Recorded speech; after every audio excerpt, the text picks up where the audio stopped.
In August of 1963, Dr. Martin Luther King Jr. held his March on Washington. He delivered the I Have a Dream speech at the Lincoln Memorial. But many St. Louis civil rights activists missed this historic moment. They had stayed home to make their own history at Jefferson Bank.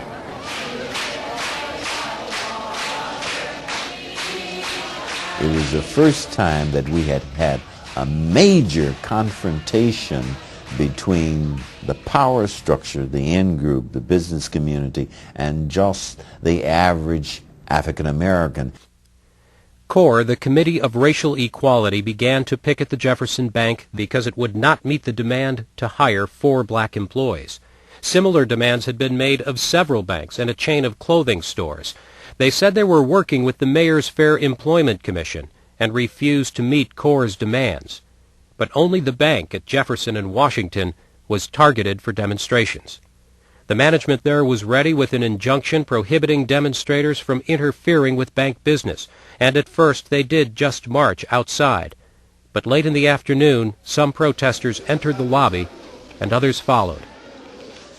It was not planned to be more disruptive.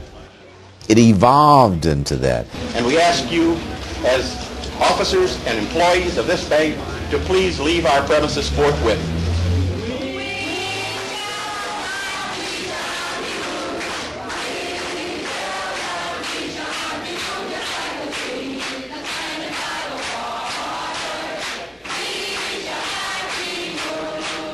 There was disagreement among civil rights activists about the use of such confrontational tactics. But broad support came after the protest was over and everyone went home. That night and into the weekend, protest organizers were arrested and charged with violating the injunction. It was then that Jefferson Bank became a cause. The Jefferson Bank was a fascinating example of cohesion among black lawyers, because that case mobilized all of us. And on that first day in Judge Michael Scott's courtroom, the walls were lined with black lawyers. There were more demonstrations outside City Jail in support of the defendants, including Norman Say and City Alderman and future Congressman William Clay. And for months, protesters continued their pickets outside the bank until they began to see real change.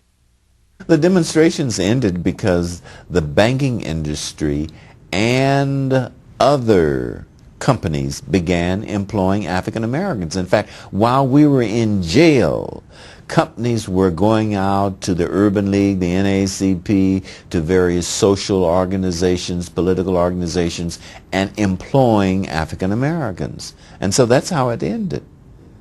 Early the following year, Mayor Tucker's Employment Commission announced that since the previous summer, local banks had hired 84 Negroes into office, clerical, and training positions. And throughout the city, more than 1,000 blacks had been hired or put in training programs by all kinds of companies. 13 of them had never ever before hired a black employee. It was 1964. St. Louis would mark the 200th anniversary of its founding, and a lot of the old things were making way for the new. The Cardinals won the pennant that year in the old ballpark on North Grand. Within a few years, it would be gone. There were still streetcar lines in 1964 that hadn't been replaced by buses, but they too were a part of the old St. Louis and would soon disappear. And downtown, everyone could see now that the great monument was going to be more than just a dream. President Lyndon Johnson visited that year to help kick off the city's bicentennial. You faced a hard choice, and you made it. The people of St. Louis chose progress, not decay. A new spirit of St. Louis was born, and today you look to the future with new pride and with new confidence.